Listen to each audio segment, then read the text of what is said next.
Cześć ocalali. Pomyślałem, że w czasie wydarzenia Annihilation Awaits dobrze byłoby przyjrzeć się bohaterom i ustawieniu, które robi największe obrażenia zakażonemu Behemotowi. Z racji tego, że w rajdach na zakażonego Behemota jest dużo zmiennych, począwszy od tego, kto dołącza do rajdu, skończywszy na talentach eskadry powietrznej, postanowiłem zrobić testy w atakach solowych. Oczywiście włączam Wielki Marsz, ale jest to jedyne wzmocnienie, które uruchamiam na to wydarzenie. Przygotowałem 4 konfiguracje bohaterów. Zacznijmy od mojego najmocniejszego marszu.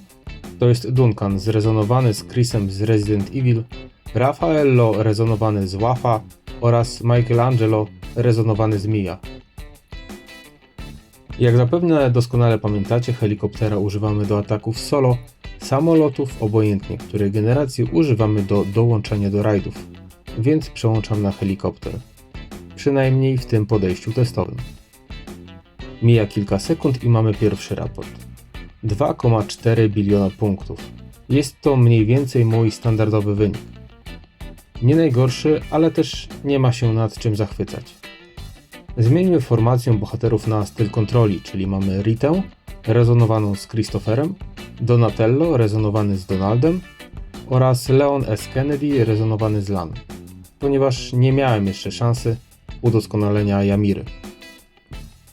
Oczywiście gdybym posiadał dobrze zbudowaną Yamirę, to ona byłaby w miejsce Lan. Uderzam oczywiście czołgami stylu kontroli ze względu na bonusy, jakie dają temu stylowi bohaterów. Szybki atak i raport. Wyraźnie gorszy niż pierwszy raport z bohaterami Resilience. Wróćmy więc do bohaterów w stylu Resilience i zaatakujmy jeszcze raz, ale teraz atakując Specterem, samolotem trzeciej generacji eskadry powietrznej.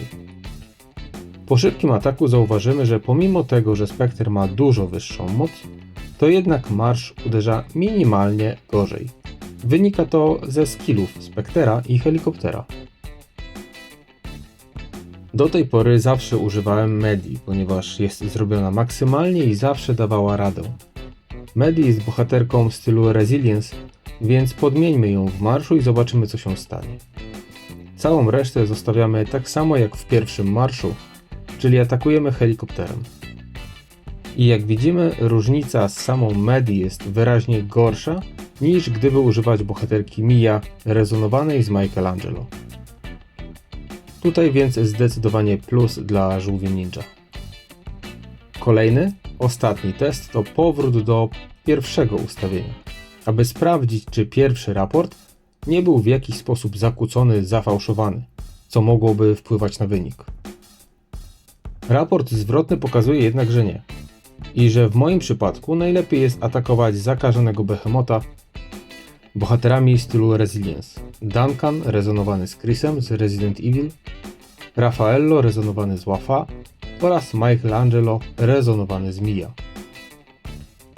Niestety nie posiadam bohaterów w stylu Berserker, aby móc porównać. Niemniej jednak, jeżeli posiadasz styl kontroli i styl Resilience, to atakuj tym drugim, a zdobędziesz znacznie więcej obrażeń.